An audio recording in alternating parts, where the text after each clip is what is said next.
Good morning. I feel like every other day we're saying it's the beginning of a week, and then we say it's the end of another week. The weeks just seem, on the one hand, to roll into each other, and on the other hand, they just seem to drag on forever. I hope that you're well and that your family is doing well.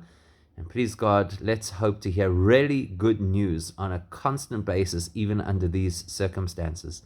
You look around at what's going on in the world, and you get the feeling that big government makes decisions without considering the individual needs of the people, at least under the circumstances. And it's very easy to say there's an emergency situation, so we've got to do what is important for everybody or for the general population. And we can't get down to the brass tacks of your situation and your particular frustrations. So does that ever make you wonder, maybe if that's how government looks at us and we're just one in an X amount of million people in the population, how does Hashem look at us? Because he's got all 7 billion, and that's just this planet. We don't know what else he's got out there, both in the galaxies beyond ours and in the spiritual universe. So if big government makes massive decisions just looking at the macro and does not consider the micro, what about Hashem? Does Hashem actually take into consideration the fact that right now we're feeling very insecure? Does that bother him? The fact that right now we're worried about our financial stability, does that bother him? That we're worried about the fact that we're socially disconnected or just simply scared of getting, God forbid, the virus. Do these things bother Hashem? Or is he like big government, and it's just about the big picture and you might be collateral damage? In the parasha that we're going to read this Shabbos, we're told that Hashem instructs Moshe to count the Jewish people. It happens multiple times while they're in the desert that Hashem insists that the people have to be counted. And the reason why they have to be counted, Rashi says, is because Hashem wants us to know just how much we mean to him. Think about the person, the classic guy sitting in his counting house. The king is in his counting house counting all his money. Remember that?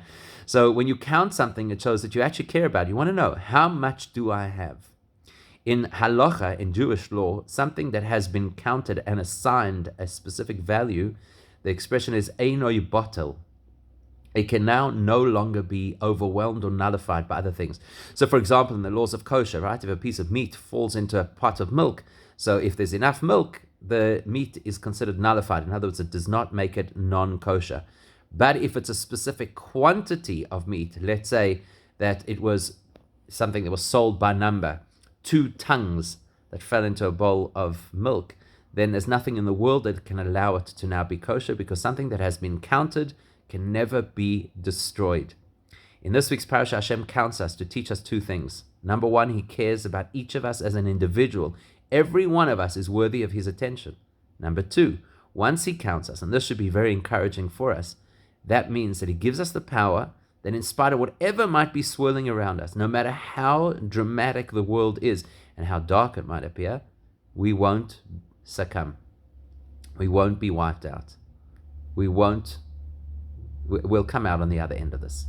So please, God, we should come out on the other end of this. And the other end shouldn't be too far away, and we should come out much stronger. I want to wish you and your family a good Shabbos. It's Shabbos Mevorchim. We're blessing the month of Sivan, which is a very powerful month, the month of the giving of the Torah, and the month of great blessings. We should please, God, see those blessings, not only this month, but already this Shabbos. Stay safe and stay sane.